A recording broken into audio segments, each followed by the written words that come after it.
श्री प्रभाकर गजाननराव अपस्तंभ गुरु विरचित श्रीमद भागवत महापुराणाचे साकल्य निरूपण दिवस 28वा सप्तम स्कंध। आतापर्यंत भगवंतांनी जीवावर केलेल्या कृपा प्रसादाची आपण चरित्रे पाहिली। भगवंत जीवावर अनुग्रह करीतच असतात, पण जीव त्याचे ग्रहण कसे करतो यावर त्याच्या प्रगतीचे परागतीचे फळ ठरते। अनुग्रहाचा सदुपयोग करणाऱ्याची पुष्टी होते।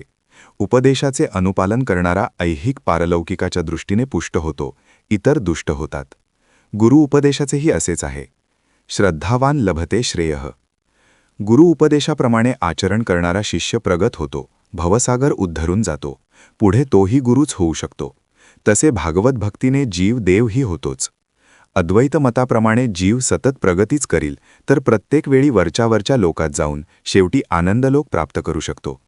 भू भुवः सुवः हे मातृरूपी 3 लोक, मह जन तपः हे पितृरूपी 3 आणि सत्य हा 7वा लोक पादाक्रांत केल्यावर त्याची पुनरावृत्ती होत नाही। ब्रह्मस्तंभपर्यंत त्याचे पुण्य संपले की त्याला खाली यावेच लागते। त्याला अवतार म्हणा, अधःपतन म्हणा अथवा पुनर्जन्म म्हणा। हे का घडते तर गुरु उपदेशानंतरही गुरुआज्ञेचे पालन आत्मबुद्धीने करण्यामुळे। आपल्याला आवडते तेच गुरुने सांगावे किंवा गुरुमुखातून आपल्याला पाहिजे ते वधवून घेणे म्हणजे गुरुभक्ती नव्हे। मी मंत्री कधी होईन, यावर्षी होईल काय? मी यावेळी निवडून आलोच पाहिजे, होईल काय? असे प्रश्न होकारार्थी उत्तराच्या अपेक्षेने गुरुला विचारणे म्हणजे गुरूंचा आणि त्यांच्या ज्ञानाचाही उपहास करणे होय। गुरूंकडून शाश्वत फळाची अपेक्षा करावी किंवा ऐहिक लौकिक बाबतीत गुरु सांगतील ते शिरोधार्थ मानावे, अन्यथा युधिष्ठिरासारखे जमिनींवर यावे लागते। श्रीकृष्णाला आपला मार्गदर्शक गुरु मानल्यानंतर त्यांच्या वचनाची सत्यासत्यता जोखणे हे गुरुच्या आज्ञेचे उल्लंघनच ठरते। अश्वत्थामा हतः म्हटल्यावर तो कोण, माणूस की हत्ती असा बुद्धीचा विक्षेप करू नये। गुरु आज्ञेचे आपल्या बुद्धीने पालन सफल होत नाही म्हणून जीवाची शिष्याची पुष्टी होत नाही।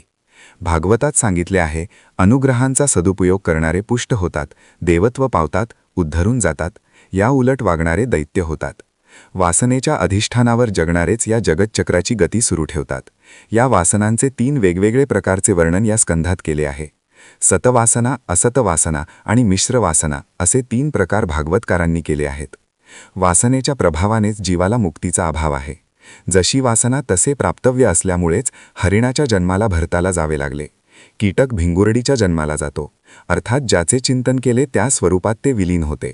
मग ईश्वराचे चिंतन केले तर सारूप्यता मुक्ती मिळणे काय कठीण आहे? निर्गुण असलेले भगवंत सृष्टीच्या उत्पत्तीसाठी रजोगुण, पालनासाठी सत्वगुण व संहारासाठी तमोगुण प्रधान होतात।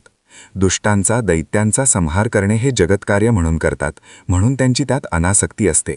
अनासक्तीने केलेले कर्म कर्म ठरत नाही, म्हणून त्यास लीला म्हणतात।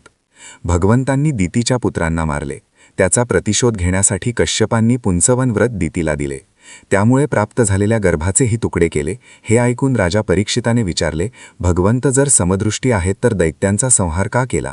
तेव्हा श्री शुकाचार्य म्हणाले, राजा, तुझ्या आजोबांनी युधिष्ठिरांनी राजसूय यज्ञ केला, त्यावेळी नारदमुनी तिथे उपस्थित होते। त्यांना हाच प्रश्न विचारला होता। शिशुपाल दंतवक्तृ यांचा भरसभेत जेव्हा अंत केला त्यावेळी त्यांची जीवज्योत कृष्णात विलीन झाली।